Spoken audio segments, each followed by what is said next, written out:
Bienvenue. Asseyez-vous. Bonjour. Bonjour. Vous allez bien? Ouais, super. J'aimerais vous demander un premier bilan. Un bilan productif, émotif, créatif de cette aventure jusqu'à présent. Bon, ça commence bien, François, il rigole déjà. Un bilan médical ou... Un bilan médical, un bilan santé global. Un bilan de santé globale. Bah, on est bien, on est heureux, on est absolument épuisé, totalement épuisé. Je suis juste curieuse, pourquoi le Centre Phi? Je sais que vous avez joué ici l'été dernier, vous avez rencontré d'ailleurs ici sur la terrasse, mais vous avez dit que le Centre Phi, c'était un endroit bienveillant pour la musique. Qu'est-ce qui en fait un endroit bienveillant pour la musique? Ben, c'est une amie, Anne-Lorraine Vigourou, qui est française, qui était l'attachée culturelle du consulat français, qui connaissait Phoebe, la directrice d'ici, d'endroit, Phoebe Greenberg. Et elle m'a dit, voilà, Phoebe elle aime ta musique et il y a peut-être quelque chose à faire d'intéressant ici. Au début, je ne voulais pas le faire en studio, il y avait deux grandes pièces en haut. Et je me disais que les gens pouvaient être juste à côté de nous et passer toute la journée, nous voir sur des écrans, et alors que nous, je voulais faire tout le disque comme ça, quoi. Est-ce que vous avez, même si vous avez réussi à oublier que les caméras étaient là à un certain moment ou à faire fi de la présence de ces 11 caméras-là, est-ce que vous sentiez, c'est peut-être un peu contradictoire comme question, que les gens étaient là, que les gens vous supportaient, ou que vous étiez épaulés, ou qu'il y avait des gens derrière leurs écrans qui étaient comme « Oh, let's go, Arthur, tu vas être capable! C'est bon, c'est bon, ce duo-là! » Ouais, un petit peu, ouais, un petit peu quand même. C'était sympa. Oui, ça nous apportait un petit peu, ouais. En même temps, il fallait oublier, parce que quand tu es concentré sur quelque chose, c'était pas un spectacle. Enfin, c'est ça qui était chouette avec cette expérience, c'est que c'est pas un spectacle. Nous, on n'était pas en représentation, en train de faire notre numéro, notre show, on était juste en train de travailler comme on travaille normalement en studio. Des moments en studio comme ça, où on voit la musique apparaître, naître pour la première fois, pour nous, c'est des fois les moments les plus excitants, quoi. Puis, j'ai toujours trouvé ça dommage que personne n'ait accès à ça, avec un bon son de studio, avec vraiment Personne n'a accès à ça parce qu'il y a aussi tous les tâtonnements, les erreurs, les moments où on n'arrive pas, donc normalement on ne montre pas ça. Mais là on a décidé de le montrer, de montrer le bon et le mauvais, quoi. Les gens ont pu voir cette semaine, en tout cas, vraiment toutes les facettes de ce que c'est en studio. Pour la première journée, quand on a fait Dark Side, on a fait ce qu'on appelle dans le jargon de musique un basic. Donc, la basse, la batterie, le piano, puis après ça, ben, pour les autres journées, les gens ont pu voir c'est quoi, rajouter des couches, donc, des overdubs. T'sais, au lieu de faire comme, descendre de faites de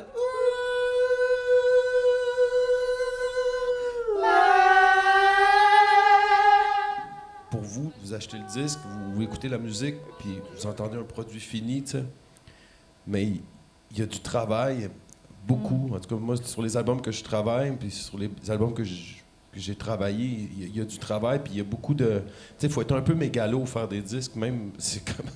C'est parce que des fois, tu entends quelque chose, et tu dis, man, asti, je vais l'avoir. Non, je l'ai pas, puis là, tu finis par t'emporter. Tu dis, non, ça marche pas.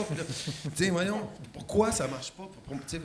C'est comme tu fais des loops dans ta tête, puis c'est inexplicable, en fait, le feeling que c'est, mais le moment où ce que tu l'as, tu fais comme, OK, c'est ça. Bonjour. Bonjour.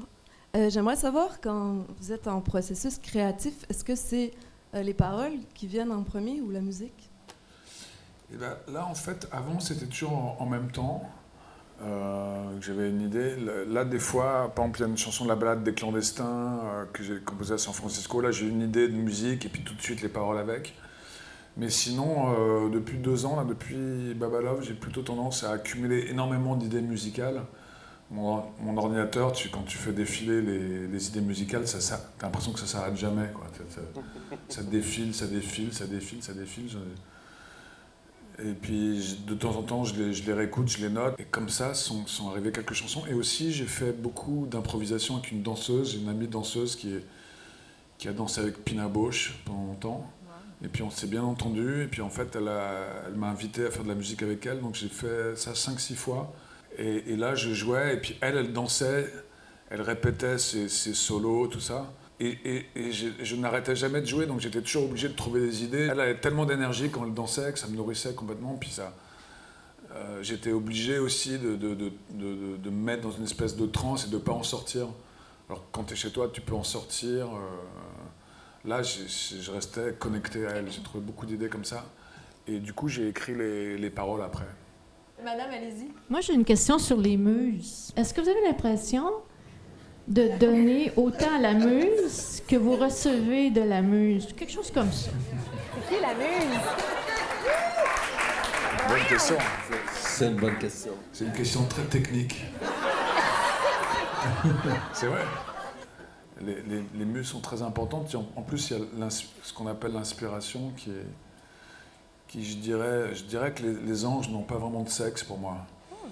Les anges sont pas sexués, mais parfois c'est beaucoup plus simple qu'on ne le croit, l'inspiration. C'est-à-dire que il suffit d'être dans le bon état et de demander très simplement, en fait, le plus simplement possible pour recevoir. Dernière question avant de terminer. Est-ce que vous le referiez? Faire un album et mettre des caméras et encore une fois partager avec le public? Peut-être, ouais, là c'était de l'inconnu. Si on le referait différemment. On ne ferait pas la même chose. Feriez toute la journée ou peut-être pas, ou tout le processus du début à la fin? Est-ce que ça serait possible? En fait, c'est une question compliquée parce qu'il y a des choses qui doivent vraiment rester secrètes. Je suis super content d'avoir fait, mais c'est quelque chose qui est à réfléchir parce qu'il faut garder aussi beaucoup de secrets et de toute façon, une petite œuvre d'art comme ça qui s'invente, qui se construit, elle a besoin aussi d'obscurité, de tranquillité pour pousser aussi, quoi. Bien dit. Mais merci beaucoup d'avoir été aussi généreux. C'était vraiment très généreux d'avoir partagé ces moments-là avec nous. Puis c'est pas fini parce que demain... C'était un grand plaisir, en tout cas. C'était chouette. C'était excitant aussi. Hein. Ça nous apportait aussi. En tout cas, nous, on a trouvé ça... Pour ma part, moi, j'ai trouvé ça vraiment génial. Merci beaucoup!